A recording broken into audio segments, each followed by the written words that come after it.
DP speaks நேயர்கள் எல்லாருக்குமே வணக்கம். அண்ட் எல்லாருக்குமே ஆங்கில புத்தாண்டு நல்வாழ்த்துக்கள். நியூ இயர் செலிப்ரேஷன் எல்லாம் எப்படி போச்சு அப்படிங்கறத மறக்காம கமெண்ட் பாக்ஸ் சொல்லுங்க. சோ இப்போதைக்கு எலெக்ஷன் அப்படிங்கிறது ரொம்ப நெருக்கத்துல இருக்கு. ஒரு 3 மாத காலம் பூர்த்தியா இருக்கு அப்படின்னு கூட சொல்ல முடியாது. இப்போ பிப்ரவரி வந்துருச்சு அப்படின்னா அவங்க என்னைக்கு டேட் அப்படிங்கிற வரைக்கும் சொல்லிடுவாங்க. எங்கன்ற எல்லா டீட்டெயில்ஸும் வந்துடும். அண்ட் கேம்பெயின் அப்படின்னு பார்த்தா ஒரு 1.5 மாசம் அப்படிங்கறதே மல்லு கட்டி அவங்க ஒரு டஃப்பான சுச்சுவேஷன்ஸை ஹேண்டில் பண்ண வேண்டிய ஒரு நேரம் அப்படின்னு சொல்லலாம். இந்த நேரத்துல திமுகவுக்கு ஆன்டி இன்குமென்சி அப்படின்னு சொல்லக்கூடிய இந்த பேர் அப்படிங்கிறது வரவே கூடாது. ஆப்வியஸா ஆளும் கட்சி அப்படிங்கிறதுனால கன்ஃபார்ம் வரும் தான். ஆனா இந்த அளவுக்கு வர விடுறது அப்படின்னு மத்த கட்சியினர் பார்த்து கை கொட்டி சிரிச்சிட்டு இருக்காங்க அப்படிங்கிறது யதார்த்தமான ஒரு உண்மை. எதை வச்சு நான் சொல்றேன் அப்படின்னு கேட்டீங்கன்னா, திருத்தணியில நடந்துட்டு இருக்கிற அடுத்தடுத்து புல்லிங்கோ, நாங்கெல்லாம் புல்லிங்கோ அப்படின்னு சொல்லி ரொம்ப பெருமையா பேசிட்டு இருக்கிறாங்க பாத்தீங்களா அந்த நபர்கள், அந்த இளைஞர்கள், அந்த குட்டி குட்டி குழந்தை பசங்க. சோ அவனுங்களுக்கு அதெல்லாம் என்ன பெருமை அப்படிங்கிறது நான் கேட்கணும்னு நினைச்சிட்டு இருக்கேன். முடி அந்த மாதிரி ஒரு லூசுத்தனமா ஒரு ஹேர் கட்டை வச்சா என்ன? புள்ளிங்கோனா என்னதான் தீபிகா நிறைய பேர் கேட்டது, நிறைய கமெண்ட் பாக்ஸ்ல வந்துச்சு புள்ளிங்கோனா என்ன அப்படின்னு. வேலை வெட்டிக்கு போகாம நான் தண்ட சோறு வீட்டுல உட்காந்து அம்மா அப்பாவோட சாப்பாடுல சாப்பிடுவேன், நான் ஒண்ணுமே பண்ண மாட்டேன், என்னை பார்த்தா 4 பேர் பயப்படணும், ஆனா நான் ஸ்டைலா இருக்கிற மாதிரி இருப்பேன் அப்படின்னு அவனுங்களா ஒரு பேர் வச்சுக்கிட்டது தான். சி ஒரு ஒரு பர்சனை பாக்குறோம், நம்ம நார்மலா அவங்கள பார்த்து கடந்து போறோம், தட் இஸ் நார்மல் பர்சன், ஓகேவா?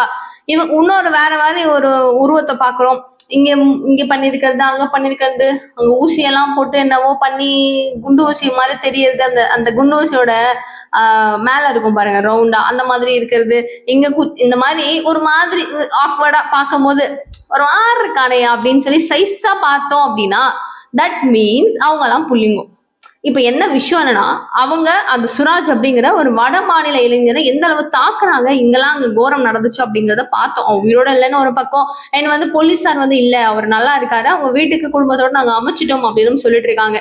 ஏதாவது ஒரு ஆதாரத்தை அவங்க வெளியிட்டு இருந்தாங்க அப்படின்னா எந்த பிரச்சனையும் இல்லாம இருந்திருக்கும். ஆனா வெளியிடாததுனால இன்னும் சர்ச்சைக்குரிய பேச்சுகள்லாம் நிறைய போய்கிட்டே இருக்கு. சோ இந்த நேரத்துல இந்த ஆன்டி இன்குமென்சி அப்படிங்கிறது இப்ப கூடுறது ஏன்னு கேட்டீங்கன்னா, போதைப் பொருட்கள் அதிகமா இளைஞர்கள் யூஸ் பண்றாங்க அப்படின்றதுதான். சோ அது 100% இல்ல அப்படிங்கிறத சொல்றாரு, மா சுப்பிரமணியம் அவர்கள், சுகாதாரத்துறை அமைச்சர் சொல்றாரு. ஆனா நல்லா யோசிச்சு பாருங்க, அங்க புழக்கம் இருக்கா இல்லையான்னு. சரி, அப்படி இந்த பக்கம் டேர்ன் பண்ணி அந்த சைடு திரும்பி பார்த்தோம் அப்படின்னா, காங்கிரஸ் சைட்ல அவங்க சொல்றது என்ன தெரியுமா? அதுவும் கார்த்திக் சிதம்பரம் இருக்காரு இல்லையா, அவர் தெளிவா சொல்றாரு. எப்படி தெளிவா சொல்றாரு தலைவர், இருக்கு இப்போ நாளுக்கு நாள் என்னுடைய புழக்கங்கள்லாம் அதிகரிக்குது அப்படிங்கிற மாதிரி தான் தெரியுது நாட்டு நடப்பை பார்க்கும் போது அப்படிங்கிறாங்க. சோ ஒருத்தவங்க உங்க கூட்டணி கட்சிக்குள்ள இருக்கிற நபர்களே அப்படியும் சொல்றாங்களா இல்லையா? எல்லா விமர்சனங்களும் வருதுல்ல. ஒண்ணுமே இல்ல அப்படின்னு நீங்க எப்படி சொல்லிட முடியும்? எப்படி அதை நாங்க கடந்து போயிட முடியும் அப்படின்னா மக்களுடைய கேள்விகள் இருக்குமா இருக்காதா?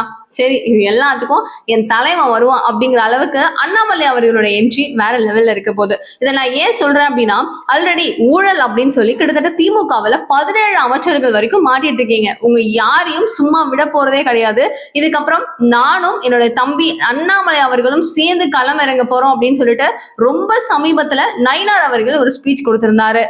இதை சாதாரணமா எடுத்துக்கலாமா அப்படின்னு கேட்டீங்கன்னா அப்படி எடுத்துக்க முடியாது. என்ன காரணம்? எலெக்ஷன் கிட்ட வந்துருச்சு, இவ்வளவு நாள் நான் தூரமா இருக்கேன், ரொம்ப சுறுசுறுப்பு காமிக்க மாட்டேன்னு கொஞ்சம் ஓரமா தான் ஒதுங்கி நிற்பேன் அப்படின்னு சொன்ன அண்ணாமலை இன்னைக்கு களத்துக்குள்ள அவ்வளவு அளவுக்கு மாஸ் காமிச்சிட்டு இருக்காரு. இறங்கி ஒரே மேடையில அதிமுக இருக்கிற இடங்கள் ஆகட்டும், பாஜக இருக்கிற இடங்கள் ஆகட்டும், தலைமை என்ன பேசலோ அதை நான் முடிவு எடுக்கிறேன் அப்படின்னு சொல்லி அண்ணாமலை அவர்கள் களம் இறங்கி இருக்கிறாரு அப்படிங்கிறது ஒரு பெரும் அளவுக்கு பேசும் விவாதமாவே மாறி இருக்கு. சோ அந்த மேடையில 17 அமைச்சர்களை சிறைக்கு அனுப்பாம விட மாட்டோம் அப்படிங்கிறது தானே அவங்களுடைய தோரணை. அப்ப இவங்களை பார்த்து ஆப்வியஸா திமுக ரொம்ப பெரிய ஒரு டென்ஷன்ல இருக்காங்க, என்னடா பண்றது அப்படின்னு. சோ அண்ணாமலை அவர்களை அப்படின்னு நம்ம எடுத்துக்கிட்டோம்னா, இந்த போதைப் பொருட்கள் நாளுக்கு நாள் எப்படி இன்க்ரீஸ் ஆகுது அப்படிங்கறத கவுண்ட் பை கவுண்ட் அவர் சொல்லி தாக்கிட்டு இருக்காரு. இந்த வட மாநில இளைஞன் சொன்ன இல்லையா, பாதிக்கப்பட்டிருக்கான் அப்படின்னு சொன்ன இல்லையா, இந்த நியூஸ் முதல்ல வெளியிட்டு இது என்னன்னு பாருங்கன்னு சொன்ன பொலிட்டீஷியன் அப்படின்னு பார்த்தாலும் அண்ணாமலை அவர்கள் தான். அடுத்து அதே திருத்தணியில திரும்பவும் நடந்த இன்னொரு சம்பவத்தை பத்தியும் அட்ரஸ் பண்ணது அவர் தான். சோ இந்த மாதிரி அடுத்தடுத்து அடுக்கடுக்கா திமுகவினுடைய குட்டிவி என் கையில தான் இருக்கு அப்படிங்கிற மாதிரி அவருடைய மூமெண்ட்ஸும் அவருடைய மூவிங் ஸ்டேட்மெண்ட்ஸும் பார்க்கும்போது வித்தியாசமாக இருக்கும் பட்சத்துல எங்களுடைய குடும்ப நபர் மாதிரி அண்ணாமலை, அவருக்காக நாங்க என்ன வேணா செய்வோம், அவருக்காக நாங்க சப்போர்ட் பண்ணுவோம் அப்படின்னு எக்கச்சக்க நபர்கள் அவருக்காக இப்போதைக்கு இருக்காங்க. வேணா அப்போ அந்த எலெக்ஷன்ல கோயம்புத்தூர் தொகுதியில அந்த மக்கள் அவரை தோற்கடிச்சிருக்கலாம். ஆனா வரும் காலத்துல அவர் நிக்கிறாரு அப்படிங்கிற பட்சத்துல கன்ஃபார்ம் அவரை இழக்க யாரும் தயாராக இல்லை அப்படிங்கறது மட்டும் ஸ்ட்ராங்கா சொல்றாங்க. இதுல அண்ணாமலை அவர்களுடைய அதிரடியான ஒரு பிளான் என்ன அப்படின்னு கேட்டீங்கன்னா, நயினார் அவர்களுடைய பிளான் என்னன்னு கேட்டீங்கன்னா, எல்லாத்தையும் தாண்டி அமித்ஷா அவர்களுடைய டக்கரான திட்டம் என்னன்னு கேட்டீங்கன்னா, எல்லாத்துக்கும் ஒன்னே ஒண்ணுதான், சட்ட ஒழுங்கு அப்படிங்கிறது என்னுடைய பார்வையில இருக்கும், என்னுடைய நேரடி கண்காணிப்புல இருக்கும் அப்படிங்கிறது அமித்ஷா அவர்களும் டெல்லி தலைமையும் இதுக்கப்புறம் எடுக்கப்படுற முடிவாக இருக்கும் அப்படின்னு சொல்லப்படுது.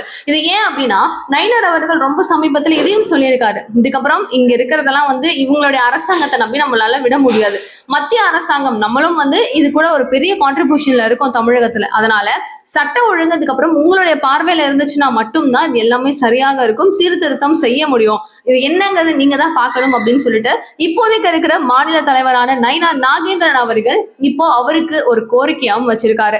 சோ வரப்போற 5ஆம் தேதி ஸ்ரீரங்கம், அதாவது திருச்சியில இருக்கு இல்லையா, இங்க ஒரு ஃபங்க்ஷனுக்காக நிறைய பெண்களை வச்சு பேசுறதுக்காகவும் அவர் வராரு. அமித்ஷா அவர்களுடைய வருகை தமிழகத்துல இருக்கும் பட்சத்துல கூட்டணி எப்படி இருக்க போகுது, என்டிஏ கூட்டணிக்குள்ள யாரெல்லாம் வர போறாங்க, இவங்கல இருந்து யாரெல்லாம் போறாங்க, இபிஎஸ் அவர்கள்கிட்ட என்னெல்லாம் தொகுதி பங்கீடு கேட்கணும் அப்படிங்கிற எல்லா டீடைல்ஸ்னான மீட்டிங்ஸும் அங்க நடக்கும். கூடவே சட்ட ஒழுங்கு ஏன் இப்படி இருக்கு, என்ன நடக்குதுங்க அப்படிங்கிற எல்லா தகவல்களையும் அரசாங்கம், அதாவது மாநில அரசாங்கம் அவங்களுக்கு தெளிவாக சொல்லணும். கூடவே நாங்க இவங்க என்ன பண்ணணும்னு தெரியும்னு சொன்னாங்கல்ல 17 அமைச்சர்களை, அவர்களை பத்தின அந்த இடியில இருந்து ஆரம்பிச்சு சிபிஐ என்கொயரிஸ் வந்து ஆரம்பிச்சு எக்கச்சக்கமான ஊழல் பங்கு அவங்க பக்கம் நிறைய பேசிட்டு இருக்காங்க இல்லையா, இது எல்லாத்துக்கும் முற்றுப்புள்ளி வைப்போம்னு சொன்னாங்க. அதை எப்படி எல்லாம் நோண்டி விட போறாங்க அப்படிங்கறத பொறுத்திருந்து பார்ப்போம். ரொம்ப ரொம்ப ரொம்ப சூடு பிடிச்சு போயிட்டு இருக்கு. அண்ட் பீகார் எலெக்ஷன் அப்படிங்கிறது நடந்து முடிஞ்சதுக்கு அப்புறமா அதனுடைய எதிரொலி அப்படிங்கிறது கண்டிப்பா தமிழக அரசியல்லையும் கேரளத்து அரசியல்லையும் இருக்கும் அப்படின்னு சொல்லி அமித்ஷா அவர்களும் மோடி அவர்களும் சொன்ன வார்த்தை உண்மையாகும் பட்சத்துல கேரளா எலெக்ஷன்ல லோக்கல் பாடி எலெக்ஷன் நடந்துச்சு இல்லையா, அங்க எதிரொலிச்சிருக்கு அப்படிங்கிறதுல மாற்று கருத்தே கிடையாது. இத்தனை வருடங்களா ஆண்டுட்டு இருந்த காங்கிரஸை பீட் பண்ணி இங்க பிஜேபி கொடியை நாட்டி இருக்கிறாங்க அப்படின்னா பெரிய விஷயம் அப்படிங்கிறதுல மாற்று கருத்து இல்ல. கூடவே தமிழகத்திலையும் இதனுடைய எதிரொலி வேற மாதிரி இருக்கும் அப்படின்னு சொன்னாங்க இல்லையா. சோ இப்போ திமுகவினுடைய ஆட்சிக்கு டாடா பாய் பாய் சொல்லி வேற ஆட்சியை கொண்டு வந்து வைப்பாங்களா இல்லையா அப்படிங்கிறத பார்ப்போம். அண்ட் இவ்வளவு நேரம் நீங்க பார்த்ததுக்கு ரொம்ப நன்றி. வரப்போற 2026 தேர்தல் அப்படிங்கிறது ரொம்ப ரொம்ப முக்கியம் இல்லையா. சோ இந்த எலெக்ஷன்ல யாரு இந்த ஹாட்டான ஒரு சீட்டு பிடிப்பாங்க நீங்க நினைக்கிறீங்க? உங்கள் கருத்துக்களை மறக்காம கீழே கமெண்ட் பாக்ஸ் சொல்லுங்க.